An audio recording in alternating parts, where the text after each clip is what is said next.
Hello everyone, welcome back to Webtech Tutorial.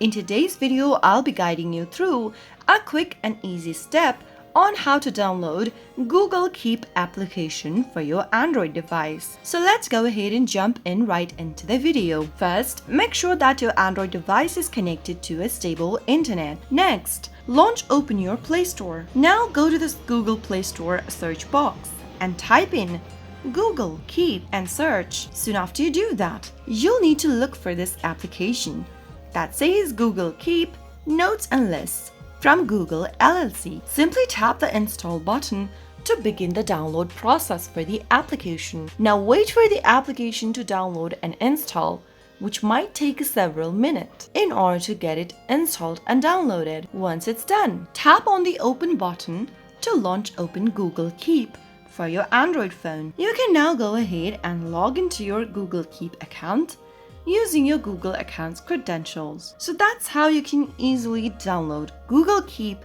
on your Android phone. That's all for today. If you found the video to be helpful, go ahead and give us a thumbs up. Don't forget to subscribe to the channel by hitting the subscribe button.